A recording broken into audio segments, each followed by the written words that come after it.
My name is Rabbi Ross Levy, and this is our fourth and final installment of Exploring Prayer in the Month of Elul.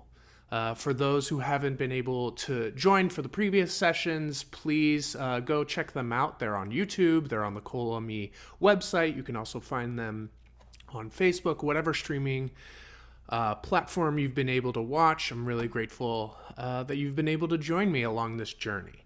A quick review. We've been going through what I refer to as sort of the axis or the axes of prayer, the different dimensions that we can explore as a way of resonating with prayer, as a way of finding meaning in the services that are coming up, whether it's Shabbat services or we are very much on the cusp of the high holy days of Rosh Hashanah and Yom Kippur.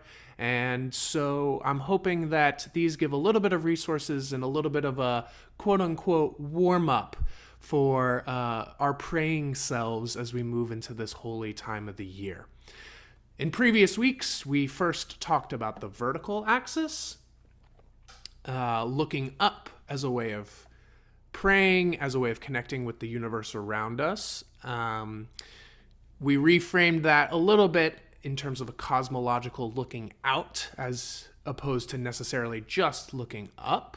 And then the next week we talked about the horizontal axis, the connection that we can feel with the people that surround us, whether in our immediate circles or from far away, and also the connection, the really strong connection that we have with nature and the natural world around us. Last week, we added a bit of a fourth dimension in talking about time being a really important characteristic of Jewish prayer in the sense that we're constantly sort of calling upon our spiritual ancestors as a way of expressing our hopes and our prayers for the future. So this idea of looking to the past, of connecting with the past, whether it's sort of the mythological past of long ago, or even more recent, our ancestors in previous generations that enabled us to be here in this particular moment in this time. And then also looking to the future, a very typical element of what prayer is, being an ask or a supplication for what we wish to happen in the future and what world we wish to see. And so this, our fourth segment, we'll be turning inward, actually. So in the beginning, I talked about how looking upward is a very traditional notion of what praying is, the idea of looking up to God in the heavens, something up above. But I think this inward axis, this idea of turning within ourselves and connecting with ourselves, and whether discovering ourselves or encountering those elements of ourselves that maybe we're not quite as happy with, is, I would say, a very typical modern contemporary notion of what praying is. The idea of mindfulness and really exploring ourselves. And so I hope you'll join along. Please take a look at the text sheet. There's a few texts, and we'll be singing a couple of songs sort of centering around this theme of turning inward. So I wanted to start with this reading from Lillian Smith, who was a social critic, who was really active in the writing about sort of the civil rights movement and the need for racial equality and justice in the United States. And here we read from her: "To pray is so necessary and so hard. Hard not because it requires intellect or knowledge or a big vocabulary, but because it requires of us humility. And that comes, I think, from a profound sense of one's brokenness and one's need. Our brokenness and our need. Not the need that causes us to cry, 'Get me out of trouble, quick,' but the need that one finds every day of one's life, even though one does not acknowledge it, to be related to something bigger than oneself, something more alive than oneself, something older and something not yet born that will endure through time." a beautiful quote. I think it actually would have fit last week as well, in the way she talks about something older and something not yet born that will endure through time. But the specific part I wanted to lift up from this passage is this sense of humility and this idea of one's brokenness and one's need for whatever we might be needing in a particular moment when we turn to pray, whether it's needing comfort or consolation, whether we need inspiration and energy, whatever it may be. Part of this inward process of prayer is getting more in touch with ourselves. And in order to do so, we need to sort of open ourselves up to the possibility of that self-exploration, and understanding that it's not an easy thing. As Lillian Smith writes, it's not an easy thing to open ourselves up and to show ourselves to others, but also even sometimes to show ourselves to ourselves. It sounds kind of circular, but I think you understand what I mean. And so I wanted to start with this this passage from Psalm 51, which is set to English so beautifully by the folks over at Navotehila in Jerusalem. And I think this notion of creating a pure heart, it doesn't necessarily mean that the purity that we're seeking for our hearts means that we're free of challenges, free of our imperfections, but rather that a pure heart is an open heart, one that's willing to go on this journey, and one that understands that it's a journey that will take time, it will take practice, and it takes a process. So pure heart, Navotehila, the passage comes from Psalm 51. I hope you'll join along wherever you may be, whether you're on your lunch break over on the East Coast, whether you're joining me live this morning here on the West Coast, or if you're watching this at another time. Please hum along, sing along. Create a pure heart in me, Great Spirit. Create a pure heart in me. Create a pure heart in me, Great Spirit. Create a pure heart in me, and renew a true soul within me, and renew a true soul within, and renew a true soul within me, and renew a true soul within. Create a pure heart in me, Great Spirit. Create a pure heart in me. Create a pure heart in me, Great Spirit. Create a pure heart in me, and renew a true soul within me, and renew a true soul within, and renew a true soul within me, and renew a true soul within. Create a pure heart in me, Great Spirit. Create a pure heart in me.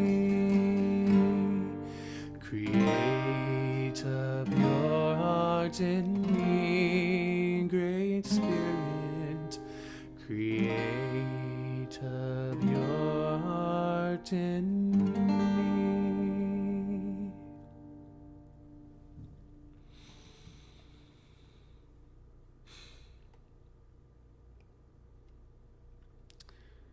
So the next text that I wanted to bring, building from this theme of finding the pure heart within us, opening ourselves up, finding that part of us that wants to be seen, that wants to be vulnerable, even if sometimes we're so nervous to let ourselves be seen in that way. I wanted to offer a little bit of intention when it comes to dealing with this inner core part of ourselves. And this passage actually comes from the Amidah liturgy, the central prayer text. It's a collection of blessings that we encounter during all of our services. And this comes at the very, very end, right before what most people will be familiar with. May the words of my mouth and the meditations of my heart be acceptable in your sight, O God, which we actually sang last week. Right before this, we get this passage, originally from the Babylonian Talmud and cited as the way one of the rabbinic sages would complete his prayer. And we read, Elohai netzor l'shoni me'ra. My God, guard my tongue from evil and my lips from speaking deceit. May my soul remain undisturbed by those who curse me, and may my soul be like dust to all. Open my heart to your Torah, and may my soul pursue your mitzvot. And what I really wanted to focus on is guard my tongue from evil and my lips from speaking deceit. I think the surface level understanding of this passage talks about speaking evil of other people and speaking deceitfully to other people and of other people. And I think that's a fair interpretation. But if we wanted to look at it a little bit differently, and within the framework of turning inward, I think we might also think about guarding our tongues from evil and our lips from speaking deceit when we're talking to ourselves and when we're encountering the pieces within ourselves that are often obscured by whatever it might be, our defense mechanisms, our fear of people seeing aspects of ourselves that we're not happy with, whatever it might be. And I wanted to bring this as a prayer and a hope that we're gentle with ourselves as we move internal. And that over the course of this High Holy Day season, we do have a lot of those moments of what we call vidui, of confession, of beating our chests and really expressing our dismay at the many times when we fell short, when we weren't our best selves. But I also want to encourage everyone to be careful with ourselves, to be comforting, and to understand that maybe when we weren't our best selves, there was something else going on. There was some pain, some challenge, some sadness that we knew was there, but we were too scared to grapple with. And just out of curiosity, I was wondering about, may my soul remain undisturbed by those who curse me, and may my soul be like dust to all. I'm not exactly sure what that means. May my soul be like dust to all. If you have any ideas, please feel free to leave them in the comments. I'd love to hear your ideas of what that might mean. And so I wanted to bring this poem that I encountered by Yehuda Amichai, a really famous Israeli poet, really visualizing this process of turning inward and almost sort of like the fractal, endless nature of what it means to turn inward. And he writes, in a modern museum, in an old synagogue, in the synagogue, within me, my heart, within my heart, a museum. Within a museum, a synagogue, within it, I. Within me, my heart, within my heart, a museum. And I think this is such a beautiful way of visualizing what it means to go inward. The idea of we might be in a place, in a synagogue, in a museum, that might be the actual place around us. But as we're surrounded by these messages and these symbols and these melodies, we turn inward and we find the museum and the holy place, the synagogue that's within us. And this is actually a very common metaphor that we see going back centuries in Jewish tradition, which is the notion of turning inward as going on a spiritual journey, and that being actually connected with physical places of worship. So if you read a lot of the early mystical texts that lead to what we refer to as Kabbalah, Jewish mysticism, they describe these amazing, fantastical journeys that the rabbis go on, or these sages go on, through what are called the Heichalot, the different palaces that eventually lead to the actual presence of God and standing before God. And in a lot of ways, we could think of it as going on their spirit, leaving them and going on this mystical journey. But there are scholars, and particularly an article I read by Elior, who talks about it actually being an inward journey, that the different palaces they encounter, the different steps, whether it's going down or going up, however you conceive of it, is actually entering into the temple, but it's the internal temple of the spirit, as we might say in modern times. And so I thought that was a beautiful way of encountering a lot of the texts that talk about going into the temple. Of course, we're coming up on Rosh Hashanah, but especially Yom Kippur. The notion of the temple and what happens in the temple is extremely important. And as a way of preparing for that, over the course of this month of Elul, every day traditionally Jews recite Psalm 27. And I wanted to bring this text in this yearning to dwell in the house of the eternal, dwell in the holy place of God, can mean wanting to dwell in the temple in Jerusalem or the historical temple in Jerusalem, but it can also mean dwelling in that holy of holies, that sacred place within ourselves. And so I wanted to bring Achad Sha'alti, a very classic verse from Psalm 27, so please join along.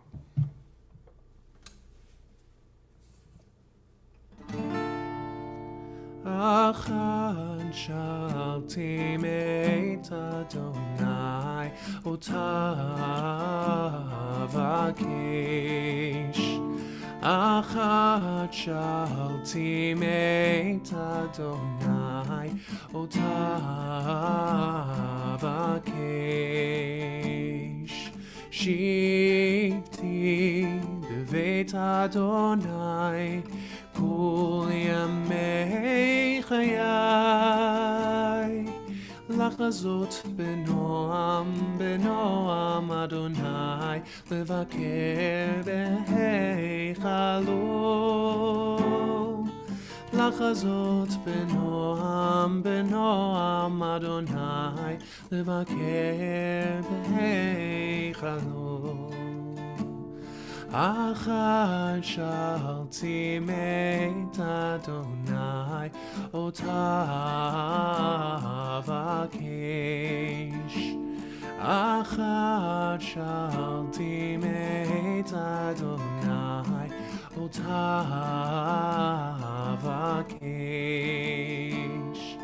Shiti b'beit Adonai kol yamei chayai.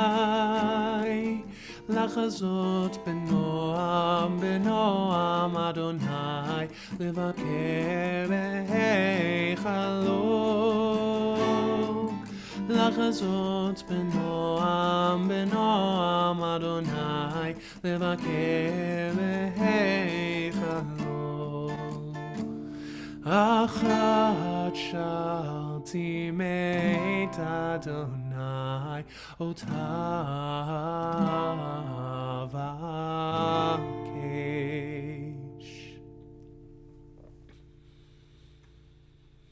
One thing that I ask from the Eternal, the one thing that I seek, is to dwell in the house of the Eternal, Beit Adonai, all the days of my life, to gaze upon the beauty of the Eternal and to frequent God's palace. In a lot of ways, gazing upon the beauty of the eternal can also mean witnessing the divine that's within ourselves. And if we go back to this passage from Lillian Smith, and specifically this one sentence where she writes, and that comes, I think, from a profound sense of one's brokenness and one's need. I think about the actual historical temple in Jerusalem. And what we learn from our texts and traditions is that the focal point of the temple in Jerusalem, the most holy and sacred of places, was known as the Holy of Holies, an internal chamber where in Solomon's temple, the Ark of the Covenant rested. Now, traditionally speaking, the Ark of the Covenant is what is the structure where the original tablets of the Ten Commandments, of the original Torah inscribed by Moses on Mount Sinai were held. But if you think back to the story of Moses and of the revelation at Mount Sinai, you will remember that there were indeed two versions of the tablets. There's the first version of the tablets, which once Moses descended from the mountain and realized the golden calf and the way that the Israelites were worshiping the golden calf, that Moses then, in his anger, destroyed, necessitating him to return, to ascend again up the mountain and retrieve a new tablet, or a new set of tablets. Now, our texts teach us that, in actuality, the ark contained both sets. They contained the complete set of tablets from the second ascent of Moses, as well as the broken set.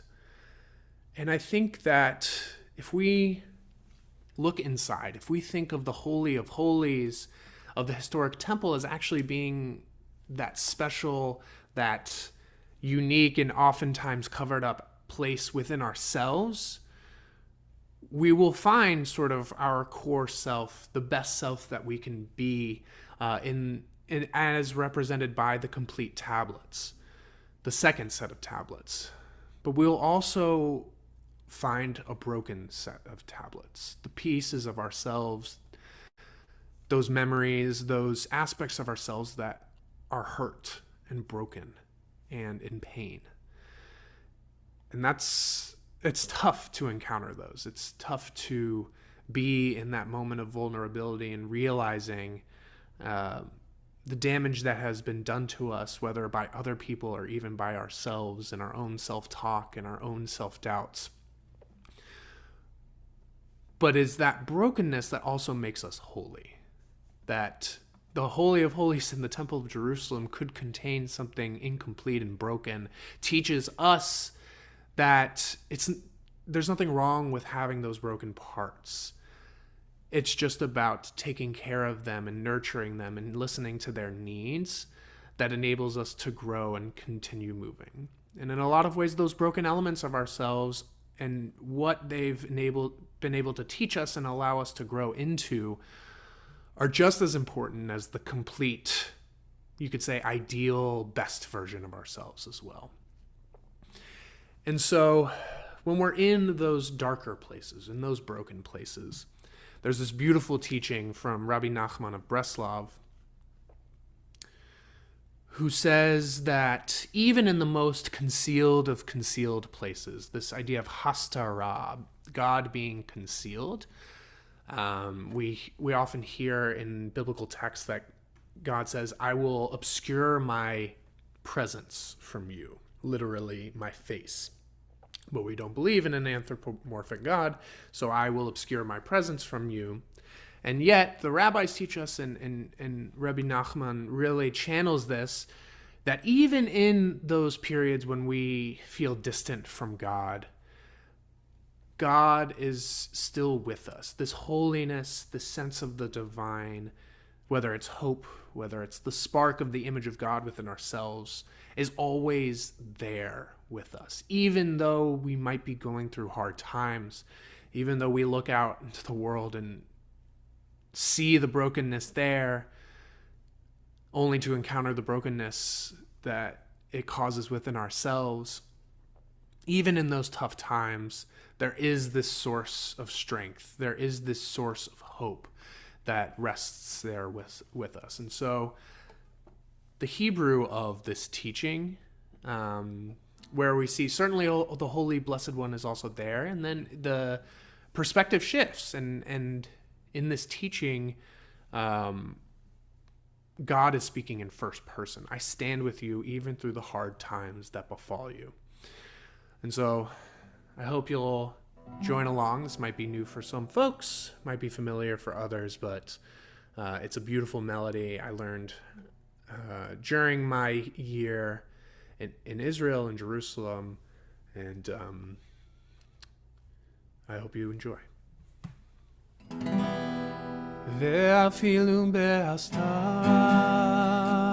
שבתוך הסתר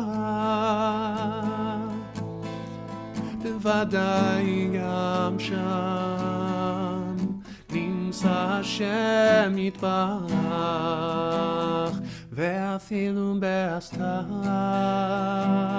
שבתוך הסתר בוודאי גם שם נמצא השם יתברך אוי אוי אוי גם מאחורי הדברים הקשים העוברים עליך אני עומד אני עומד אני עומד גם מאחורי הדברים הקשים העוברים עליך אני עומד, אני עומד, אני עומד ואפילו בהסתר שבתוך הסתר בוודאי גם שם נמצא השם יתברך ואפילו בהסתר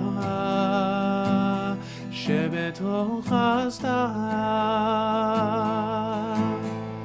בוודאי גם שם נמצא השם יתברך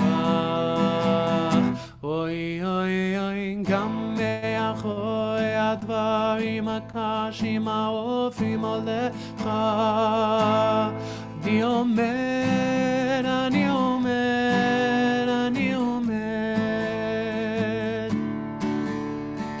גם מאחורי הדברים הקשים העוברים עליך אני עומד אני עומד אני עומד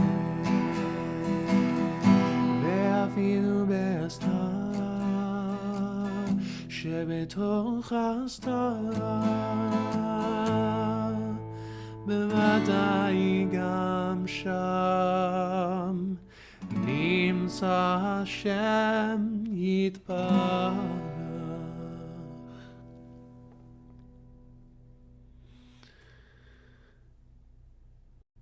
So by way of conclusion, not only of this session today, but also of this 4-part series over the course of the past month, I wanted to bring this poem, this piece of liturgy, really. We find it in the Reformed prayer book, Mishkan Tefillah, from liturgist and poet Ruth F. Bryn, who writes, I can begin with a prayer of gratitude for all that is holy in my life. God needs no words, no English or Hebrew, no semantics, and no services. But I need them. Through prayer, I can sense my inner strength, my inner purpose, my inner joy, my capacity to love. As I reach upward in prayer, I sense these qualities in my Creator. To love God is to love each other, to work to make our lives better. To love God is to love the world God created and to work to perfect it. To love God is to love dreams of peace and joy that illumine all of us and to bring that vision to life.